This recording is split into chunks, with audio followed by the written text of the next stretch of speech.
پاکستان جو ہے وہ کیا کہلاتا ہے، کولیپس کرنے کو کیا کہتے ہیں بھئی، وہ اردو میں کیا، جو سری لنکا بھی ہو گیا تھا، دیوالیہ ہونے کے قریب تھا. ہن ذرا ملاحظہ کرو کہ جب پاکستان دیوالیہ ہو رہا تھا تو پٹرول جو تھا وہ 180 روپے لیٹر تھا. اب جب پاکستان دیوالیہ نہیں ہو رہا تو پٹرول جو ہے وہ 450 روپے لیٹر ہے. جب پاکستان دیوالیہ ہو رہا تھا شہباز عمران خان کے دور میں تو بجلی کا یونٹ جو تھا وہ 18 روپے تھا. آج پاکستان کو جب دیوالیہ سے بچا لیا گیا تو بجلی کا یونٹ 60 سے 70 روپے ہے. جب دیوالیہ ہو رہا تھا عمران خان کے دور میں تو ڈالر 180 روپے تھا. آج جب انہوں نے دیوالیہ ہونے سے بچا لیا تو ڈالر 280 روپے ہے.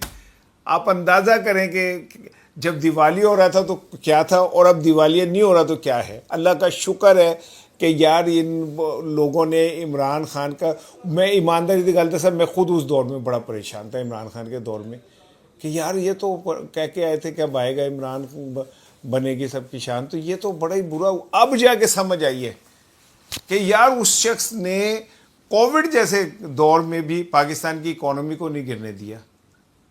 اس نے کووڈ میں جب پوری دنیا کی، آپ کو پتا ہے امریکہ نے کتنے ٹریلین ڈالر کا بیل آؤٹ پیکیج دیا تھا. یعنی امریکہ جیسے ملک کے شہری جو تھے وہ تباہ ہو گئے تھے. میں گواہ ہوں اس بات کا کہ پاکستان میں اس دور میں بھی بدحالی نہیں آئی تھی.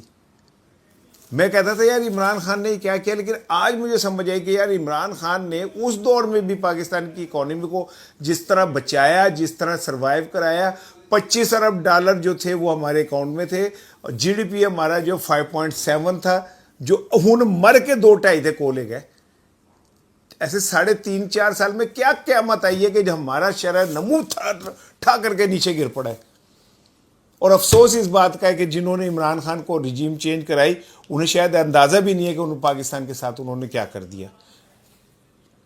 وہ ڈونلڈ ڈو جو کیا کہتے ہیں یہاں بیٹھ کے جس نے ایک کاغذ کے اوپر پاکستان کے رجیم چینج کر دی. امریکہ فرسٹریٹ کیوں ہے؟ فرسٹریٹ بھی اسی لیے ہے نا کہ اس نے ایران میں اپنا ٹل کا زور لگا لیا، رجیم چینج نہیں ہوئی. انہوں نے کہا یار اس کے ساتھ ہی پاکستان تھا، ایک پیپر ہم نے لکھ کے بھیجا تھا تو رجیم چینج ہو گئی تھی. اینی وے میں پھر گل کدھر نکل ہی جاتی ہے کہ میں بات کچھ کر رہا ہوتا ہوں، کرتے کرتے وہ فلو میں کہیں اور چلے جاتے ہیں. وہ کہتا ہے سنا دین محمدہ کیا حال ہے، تو وہ کہتا ہے تیری باجی نہیں مر گئی تھی، تیری بھینس نہیں مر گئی تھی. انہوں نے کہا یار میں تجھ سے حال پوچھ رہا ہوں تو کہہ رہا ہے بھینس مر گئی تھی. تو انہوں نے کہا پھر گلیں جو گل نکل آتی ہیں نا، باتوں میں سے باتیں نکل آتی ہیں. تو میں وہ بات کرتے کرتے کہاں چلا گیا. اینی وے شہباز صاحب چین چلے گئے. اور اس وقت جب میں آپ میرا یہ ویلاگ دیکھ رہے ہوں گے تو ایران کے اندر فیلڈ مارشل صاحب، محسن نقوی، کویت کا وفد اور امریکن بہاف پہ کچھ لوگ موجود ہوں گے. آج سارا دن کھچڑی پکتی رہی. امیر کویت نے فون کیا ٹرمپ کو کیونکہ کویت وہاں پہ موجود ہے. کویت سمجھ لیں کہ یہ امریکہ کی نمائندگی کر رہا ہے، امریکہ کے ترجمان کے طور پہ کویت وہاں پہ موجود ہے. لیکن اطلاعات یہی ہیں کہ ایران ابھی امریکہ کی ساری شرائط ماننے پہ تیار نہیں ہے. جبکہ ٹرمپ کا حال یہ، وہ جو پرانا لطیفہ ہے میرے ایج گروپ کے انہیں یاد ہوگا کہ ایک بندے نے دیکھا کہ دریا میں کمبل بہتا ہوا جا رہا ہے، اس نے چھلانگ ماری کمبل کو پکڑنے. وہ کمبل نہیں تھا، وہ ریچھ تھا. ریچھ نے اس بندے کو پکڑ لیا تو وہ ڈبکیاں کھانے لگ گیا. تو بندوں نے کہا کہ یار کمبل چھوڑ دے. تو اس نے کہا میں کمبل کو چھوڑ رہا ہوں، کمبل مجھے نہیں چھوڑ رہا. اب ایران امریکہ کو نہیں چھوڑ رہا. ٹرمپ ایک فیس سیونگ چاہ رہا ہے کیونکہ اگر یہ تاثر امریکی عوام میں گیا کہ ٹرمپ یہ جنگ بھی ہار گیا تو اس کے تو سیاسی کیریئر ختم ہو گیا، ویسے بھی ختم ہو چکا ہے.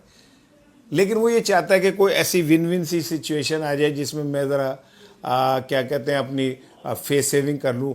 مجھے ایسا لگتا ہے کہ جو خود ٹرمپ کے قریب لوگ ہیں وہ یہ نہیں چاہتے کہ ٹرمپ کو فیس سیونگ ملے. جے ڈی وینس کو نظر آ رہا ہے میں اگلا پریزیڈنٹ ہوں گا. وہاں پہ ریپبلکنس کو بھی پتہ ہے کہ ٹرمپ کے بعد نئے چہروں کی باری ہوگی. اسی طرح کیا کہتے ہیں ان کو جو مخالفین ہیں ڈیموکریٹس، ان کو بھی اس بات کا پتہ ہے. سب لگتا ہے ٹرمپ دے پیچھے پین ہے.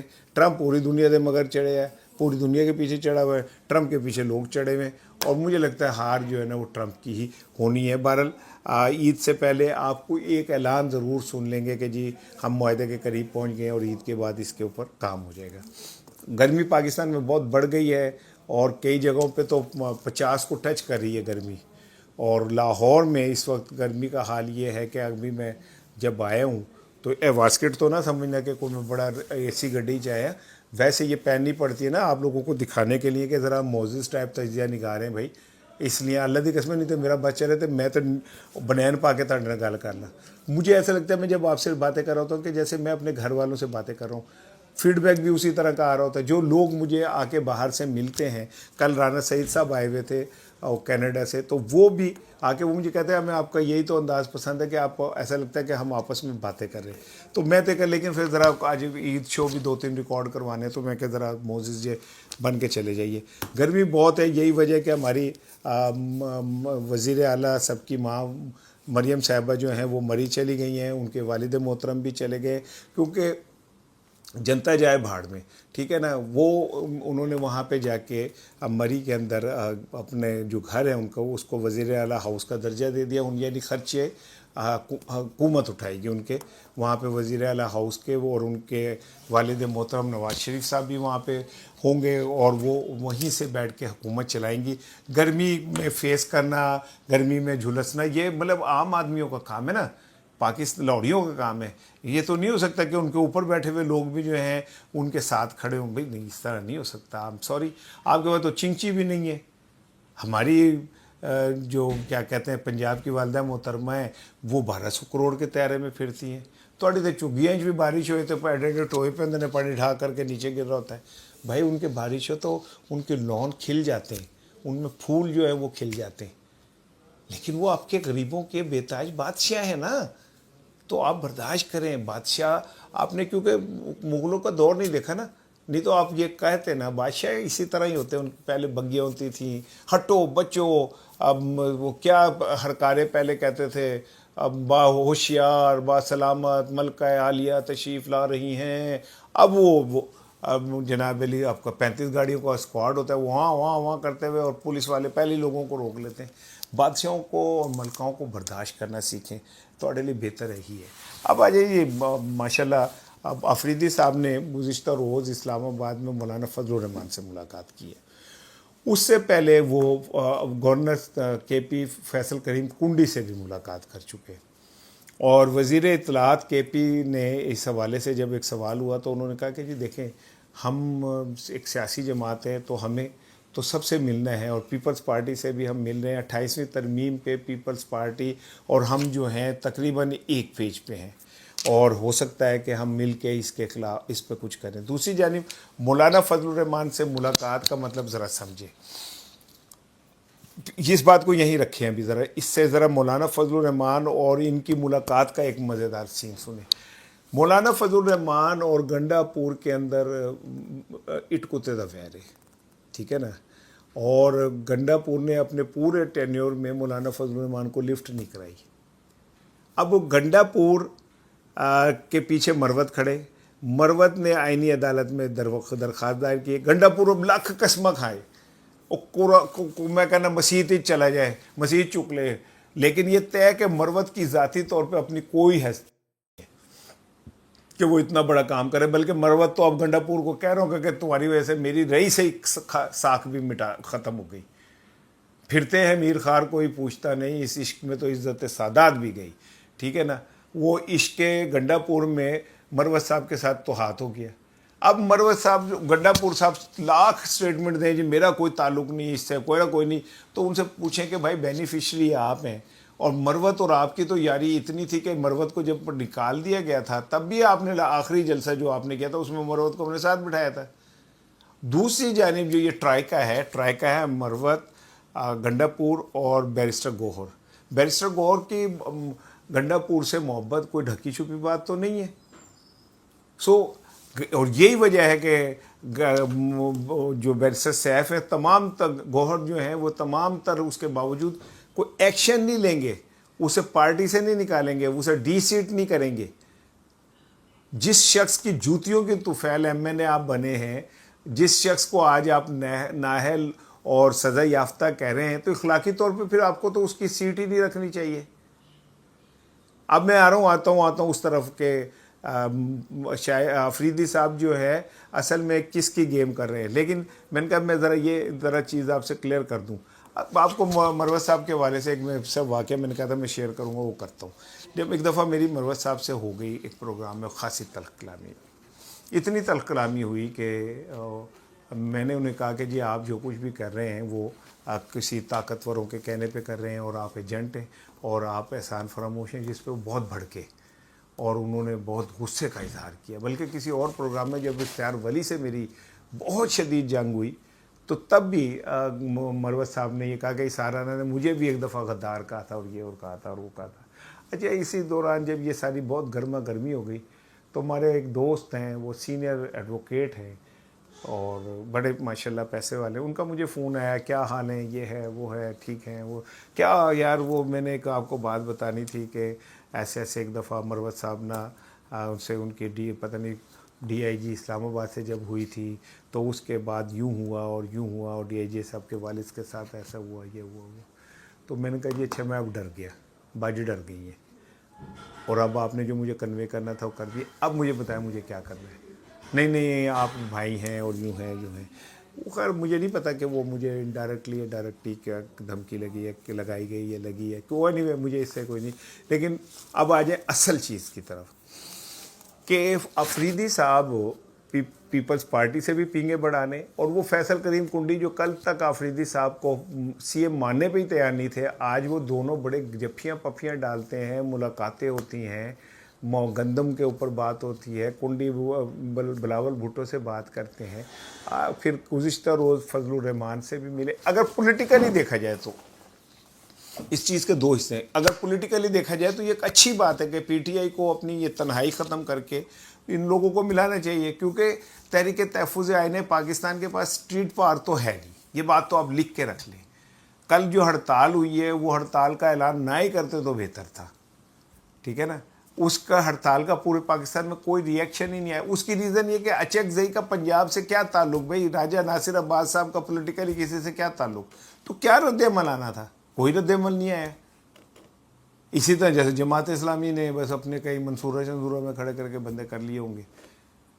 تو اگر آپ نے اس سسٹم کے خلاف اسٹرگل کرنی ہے تو آپ کے پاس وہ پولیٹیکل پارٹیاں تو گروپ میں ہونی چاہیے جن کی اسٹریٹ پاور بھی ہے, جن کی سے بھی ہے. تو ڈیفینیٹلی یہ بات یہاں تک ٹھیک ہے کہ فضل الرحمان صاحب کے پاس بھی طاقت اسٹریٹ پاور ہے پیپلز پارٹی کی, لیکن یہیں پہ رک جائیں. اب میں پھر وہ رجیم چینج پہ آ جاتا ہوں. تو رجیم چینج کے مطابق جب ڈونلڈ لو نے یہ سارا کچھ کیا, پاکستان سائفر آیا جس پہ مریم صاحبہ نے کہا کہ اب پاکستان کو کوئی ملک سائفر نہیں بھیجے گا. انہیں یہی نہیں پتا تھا کہ سائفر کو ملک نہیں بھیج دیتے. تعلیم ہے نا, آپ نے ان یونیورسٹی سے نہیں پڑھا ہوا جہاں سے انہوں نے ماشاءاللہ تعلیم حاصل کی ہے, اور باقی لوگ بھی ان کے اسی طرح ہی ہیں. وہ جو خاتون ایم پی ہے جنہوں نے کہا کہ عمران خان نے آکسفورڈ سے کیا کہتے ہیں پڑھے نہیں, بس وہاں سے بی اے کیا ہے. تو اس پہ میں نے کہا, ٹویٹ کیا کہ ہاں میں نے نکاح کیا, شادی نہیں کی میں نے, یا میں نہایا ہوں, میں گیلا نہیں ہوا. عجیب و غریب باتیں یار کہ میں بھائی. پھر